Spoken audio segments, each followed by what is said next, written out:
मेरा नाम अजीत कुमार हुआ और मैं आदर्श कोचिंग संस्थान में इंग्लिश पढ़ाता हूँ और आपका आदर्श कोचिंग संस्थान के यूट्यूब चैनल पर स्वागत है। तो जैसा कि मैंने बताया कि मैं इंग्लिश पढ़ाता हूँ, तो मैं आज आपके सामने जैसा कि आप जानते हैं कि 100 का इंग्लिश हो गया है, पहले 150 का था, तो 100 की इंग्लिश की एक कविता लेके आया हूँ। और आपके सिलेबस में 2 बुक हैं, एक तो है रेनबो और एक है स्टोरी ऑफ इंग्लिश। तो मैं आज रेनबो का पढ़ाने जा रहा हूँ और जो आज मैं कविता पढ़ाऊँगा उससे बहुत सारे विद्यार्थी पहले पढ़ चुके हैं, क्योंकि वो हमारे संस्थान में आते थे। तो चूँकि लॉकडाउन हो गया है जिसके कारण वो नहीं आ पा रहे हैं, तो मैं आज इसलिए वो कविता पुनः पढ़ा रहा हूँ, क्योंकि मैं चाहता हूँ कि जो पुराने विद्यार्थी हैं उनका रिवीजन हो जाए और जो नए विद्यार्थी होंगे वो अपना जान जाएंगे कि क्या मेरा छूट गया था। और इस कविता को पढ़ाने का एक रीज़न ये भी है कि ये कविता थोड़ा छोटा है और ये बोर्ड पे अट रहा है, और बोर्ड पे मैंने इस कविता को लिख दिया है। और ज़रूरी नहीं है कि सब कविता और कहानी को बोर्ड पे ही लिखा जाए, इसलिए आप सभी से मेरा निवेदन होगा कि आप अपनी किताब लेके बैठें, ताकि आपको लाइन बाय लाइन और समझ में आए। और जहाँ पे वो वर्ड्स में प्रॉब्लम होगा उसको मैंने पहले ही बता दिया होगा, इसलिए आपको प्रॉब्लम नहीं होगा। इसलिए आपसे रिक्वेस्ट है, इस कविता भर तो आप ऐसे पढ़ सकते हैं, लेकिन अगली कविता या अगली कहानी जो भी हम पढ़ाएंगे उसके लिए आपको अपनी पुस्तक लेके बैठना पड़ेगा। इसलिए कोशिश कीजिएगा कि अगर आपके पास किताब हो तो किताब लेके ही बैठें। तो आइए शुरू करते हैं इस छोटी सी कविता से, जिसका नाम है एन एपिटाफ। आप लोग पहले से भी पढ़ चुके हैं, तो जो नहीं पढ़ रहे हैं अच्छा से सुनिए, और जो पढ़े हैं उनका रिवीजन होगा, अच्छे से ध्यान दीजिए। एन एपिटाफ जिसके राइटर हैं वाल्टर डी ला मेयर, जिसका नाम आपने बहुत अच्छे से सुना होगा, ये एक ब्रिटिश पोएट हैं। तो एन एपिटाफ, तो सबसे पहले हेडिंग का ही मतलब समझते हैं। एन एपिटाफ, एपिटाफ का मतलब होता है कब्रगाह पर लिखी गई बात, यानी किसी के कब्रगाह पर लिखी गई बात। और एपिटाफ को आप कब्रगाह के सेंस में भी ले सकते हैं। मैंने इससे सारे रिलेटेड जो इम्पोर्टेंट वर्ड्स हैं जिसका मीनिंग आपको दिक्कत देगा इस कविता को अच्छे से समझने में, तो उसको मैंने पहले से ही लिख रखा है। तो सबसे पहले आते हैं अबाउट द पोएट, और अबाउट द पोएट मैंने बोर्ड पे नहीं लिखा है। तो इसके लिए आपको क्या करना होगा कि आपको कविता को उलटना होगा बुक में, और वहां से आप अबाउट द पोएट पढ़ सकते हैं। तो चलिए देखते हैं अबाउट द पोएट। इसमें लिखा हुआ है Walter de la Mare, as we know that he is the writer of this poem. तो Walter de la Mare was born in, पहले तो ये ईस्वी दिया हुआ है, 1873 में इनका जन्म हुआ था और इनकी मृत्यु जो है 1956 में हुई थी। अब यहाँ पे एक बात आती है कि 1873 में इनका जन्म हुआ और 1956 में मृत्यु हो गई। तो आपको ऑब्जेक्टिव्स में पूछता है कि मॉडर्न पोएट क्या है और ओल्ड पोएट क्या है, या मेटाफिजिकल पोएट क्या है। तो दोनों में अंतर होता है, और ओल्ड पोएट और मॉडर्न पोएट दोनों में अंतर है। वैसे पोएट जिनका जन्म 1700 ईस्वी से पहले हुआ है वो है ओल्ड पोएट या मेटाफिजिकल पोएट आप कह सकते हैं, और वैसे पोएट या राइटर जिनका जन्म 1700 ईस्वी के बाद हुआ है वो हो जाते हैं मॉडर्न पोएट। तो ये इम्पोर्टेंट है, और आपको ऑब्जेक्टिव्स में पूछा जाता है कि which of the following is modern poet. तो आपके पास ऑप्शंस अवेलेबल होते हैं, और उसमें से आपको टिक करना होता है या मार्क करना होता है कि कौन इसमें से मॉडर्न पोएट है। तो इस बात को याद रखिएगा। जैसा कि हमने अभी पढ़ा कि वाल्टर डी ला मेयर का जन्म हुआ था 1873 में। यहाँ पे पॉइंट नोट कीजिए कि 1873 में जन्म हुआ, डेट मीन्स ये 1700 से बाद का ईस्वी है। तो 1700 से बाद का ईस्वी है, डेट मीन्स ये क्या है, मॉडर्न पोएट हुए। तो आपसे पूछ सकता है Walter de la Mare as known as, क्या होगा, मॉडर्न पोएट। चलिए आगे बढ़ते हैं। Walter de la Mare was born in village of Charlton in Kent. तो इनका जन्म कहाँ हुआ था, चेल्ट्रॉन में, कैल्ट्रॉन में, आप कुछ भी कह सकते हैं। इनका जन्म हुआ था केंट, इंग्लैंड में। He lost his father at the age of 4, यानी इनके पिता की मृत्यु हो गई थी जब ये 4 साल के थे। And had to move with his family to London. चूंकि इनके पिता की मृत्यु हो गई थी, इसलिए इन्हें कहाँ जाना पड़ा, चार्ल्टन छोड़ के कहाँ जाना पड़ा, लंदन, जो इंग्लैंड की राजधानी है। He is known for his sensitive concerns with the world of children and the world of supernatural।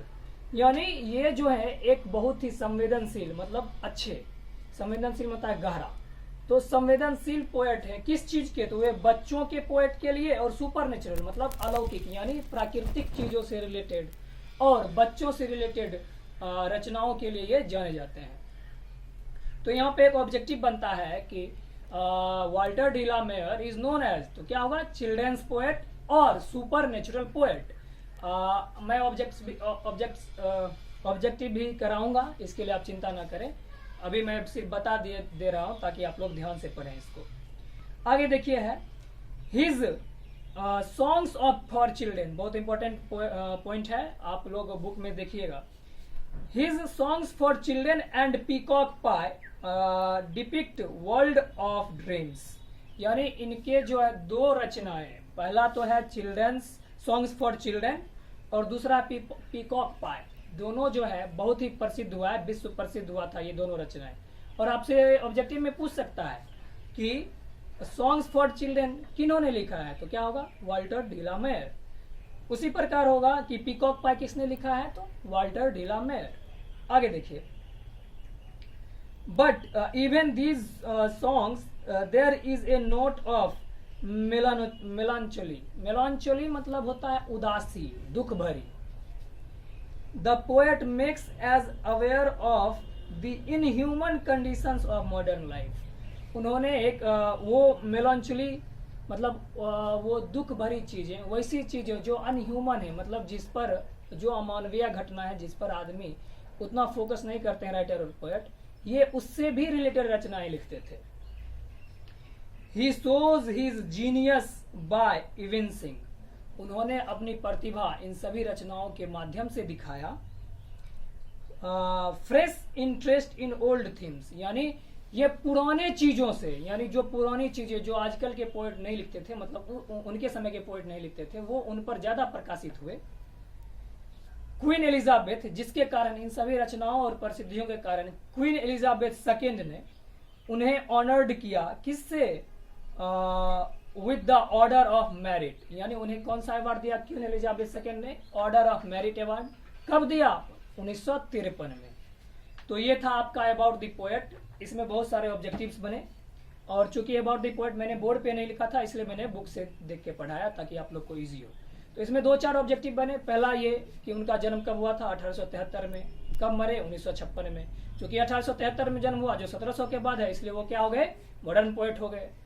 उसके बाद इनका जन्म ये इंग्लैंड में हुआ, तो ये ब्रिटिश पोएट हो गए। इसके बाद इन्हें क्या किससे जाना जाता था, चिल्ड्रन पोएट्स के नाम से जाना जाता था। इन्होंने 2 रचनाएं भी की, पीकॉक पाई और सॉन्ग्स फॉर चिल्ड्रन। और सबसे इंपॉर्टेंट कि इन्हें किस अवार्ड से नवाजा गया, तो ऑर्डर ऑफ मेरिट अवार्ड, किसके द्वारा, एलिजाबेथ सेकेंड द्वारा। और कब, 1853 में। तो इस प्रकार ये था आपका अबाउट द पोएट और इससे रिलेटेड ऑब्जेक्टिव्स। और इसमें अगर आपको अगर आपने बुक से नहीं पढ़ा तो 1-2 जगह डाउट होगा, इसलिए रिक्वेस्ट है कि बुक से पढ़िएगा अबाउट द पोएट। अब आते हैं जो हमारा मेन है, कविता, और उससे भी ज्यादा इंपॉर्टेंट है वर्ड्स, जो आपको कविता समझने में मदद करेगी।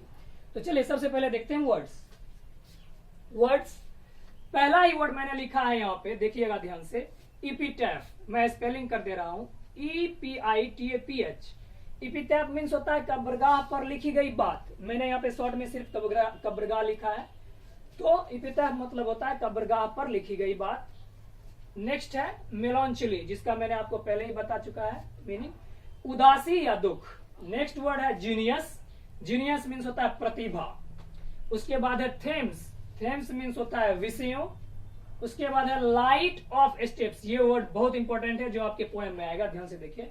Light of steps of hurt.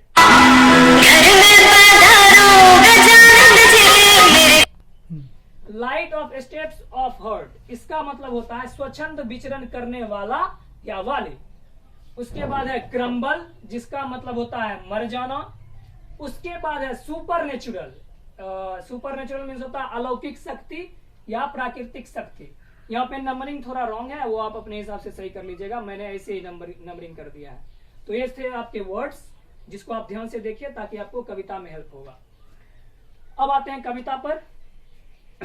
आपकी कविता है एन एपिटाफ, मतलब कोई कब्रगाह है और उस पर लिखी गई बात, एक कब्रगाह, और जिसके राइटर पहले ही मैंने बता दिया है, वाल्टर डी ला मेयर।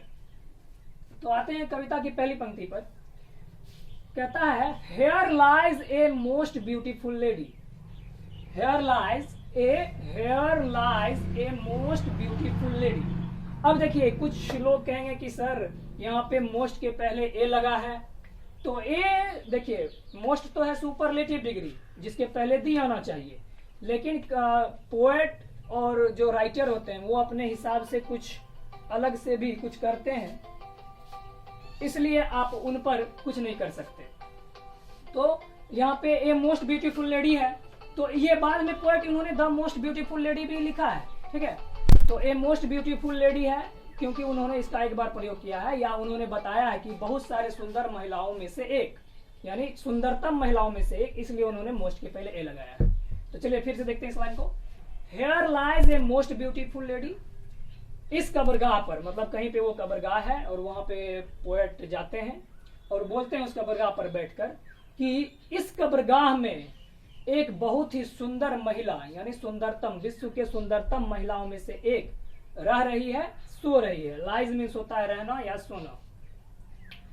उसके बाद देखिए light of sleep of heart, मैंने आपको वर्ड्स में बताया था, light of sleep of heart मतलब होता है स्वच्छंद विचरण करने वाला या वाली। तो light of sleep of heart was she, मतलब वो कैसी महिला थी, स्वच्छंद विचरण करने वाली महिला थी, किसी के वश में नहीं थी, मतलब उसका जहां मन करता वहां पे वो स्वतंत्र रूप से घुमा करती थी। फर्स्ट टू लाइन का मतलब फिर से देखते हैं। Here lies a most beautiful lady, यहाँ पे दुनिया की सुंदरतम महिलाओं में से एक महिला रह रही है, सो रही है। Light of sleep of heart was she, वो क्या है, स्वच्छंद विचरण करने वाली महिला थी, क्योंकि वो आज है, ये पोएम जो है वो पास्ट टेंस में लिखा गया है। I think she was the most beautiful lady. अब देखिए यहाँ पे पोएट ने दी लगाया है और वहां पे ए लगाया है, यही मैं रीजन बता रहा था। वहां पे ए इसलिए लगाया है क्योंकि वो कवि पोएट जो है वो बता रहे हैं सुंदरतम महिलाओं में से एक, और यहाँ पे उन्होंने दी लगाया है क्योंकि अब ये निश्चित हो गया है कि वही महिला की वो बात कर रहे हैं। तो I think she was the most beautiful lady, मतलब कभी सोचते हैं, कभी कहते हैं कि मेरे अनुसार, जो मैं सोचता हूं उसके अनुसार वो दुनिया की सबसे खूबसूरत महिला थी। That ever was in the west country, मतलब पश्चिमी देशों में, वेस्ट कंट्री मीन्स पश्चिमी देश, पश्चिमी देश में उसके जैसी सुंदर महिला अभी तक नहीं हुई है। I repeat, here lies a most beautiful lady, यहाँ इस कब्रगाह में दुनिया की सबसे खूबसूरत महिलाओं में से एक रह रही है, सो रही है। Light of sleep of heart was she, और वो कैसी महिला थी, क्योंकि कब्रगाह में कब आदमी जाता है, जब मर जाता है, तो वो कैसी महिला थी, वो एक स्वच्छंद विचरण करने वाली महिला थी। I think she was the most beautiful lady, मेरे अनुसार वो दुनिया की सबसे खूबसूरत महिला थी अपने समय की। That ever was in the west country, मतलब उसके जैसा पश्चिमी देश में अभी तक कोई सुंदर महिला नहीं हुआ था। बट ब्यूटी वेनिसेस, ब्यूटी पासेस, लेकिन, बट मीन्स लेकिन, ब्यूटी सुंदरता, लेकिन सुंदरता वेनिसेस गायब हो जाती है, सुंदरता गायब हो जाती है, ब्यूटी पासेस, सुंदरता चली जाती है समय के साथ साथ। तो इस लाइन से कभी ये कह रहे हैं कि कभी पोएट हम जो मानव हैं उनके गुण की, उनका जो आपने जो अच्छे कर्म किए उनकी ही चर्चा रह जाती है, आपका क्या खूबी है शरीर का उसका कोई वैल्यू नहीं है। मीन्स आप जो आप किया, आपने जो करा है उसी का सिर्फ चर्चा होता है। तो वही इस लाइन से कह रहे हैं, बट ब्यूटी वेनिसेस, मतलब जब वो मर जाती है या उसका समय, जब वो बूढ़ी हो जाती है तो उसकी सुंदरता क्या हो जाती है, ब्यूटी पासेस, सुंदरता चली जाती है। हाउएवर, कैसे भी, रेयर इट बी, लेकिन उसके जैसा सुंदर बहुत ही दुर्लभ है। रेयर मीन्स होता है दुर्लभ। एंड व्हेन आई क्रम्बल, अब देखिए यहाँ पे एक मिस्ट्री है, यहाँ पे मिस्ट्री क्या है वो आप समझिएगा। And when I crumble, crumble means होता है मर जाना, और जब मैं मर जाऊंगा, हु विल रिमेम्बर, कौन याद करेगा, the lady of the west country, वो महिला जो पश्चिमी देश से है। अब देखिए इस कविता में इससे पोएट ये जाहिर कर रहे हैं कि वो पोएट जो थे वो प्रेमी थे, बिलव जो थे किसके, इस महिला की, जिसकी महिला के बारे में वो चर्चा कर रहे हैं। वो इस बात का कैसे पता लगता है, तो यहाँ से एंड वेन आई क्रम्बल, यानी अभी तक तो ये पोएट जब तक जिंदा थे उसके बारे में चर्चा कर रहे थे, लोगों को बता रहे हैं, इसलिए उन्होंने एक कविता भी लिखी उस लेडी के बारे में बताने के लिए। लेकिन अब वो कहते हैं एंड वेन आई क्रम्बल, जब मैं मर जाऊंगा या मर जाता हूं, हु विल रिमेम्बर, कौन याद करेगा उस औरत को, उस ब्यूटीफुल औरत को जो कहां से बिलोंग करती है, the lady of the west country, जो कहां की महिला है, तो पश्चिमी देश की सबसे खूबसूरत महिला है। तो ये था आपका पोयम जिसको लिखा है वाल्टर डी ला मेयर ने।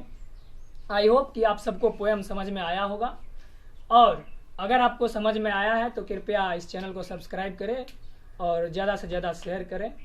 और आशा है कि अगर आपका साथ रहा तो आगे हम और भी पढ़ाएंगे, आगे और भी इस तरह की कविताएं और लेते आएंगे। एक रिक्वेस्ट लास्ट में यही है कि आप कृपया बुक लेके बैठे, क्योंकि सभी चीज़ों को बोर्ड पे लिखना संभव नहीं है। ये छोटी सी कविता थी इसलिए मैंने बोर्ड पे लिखा। धन्यवाद।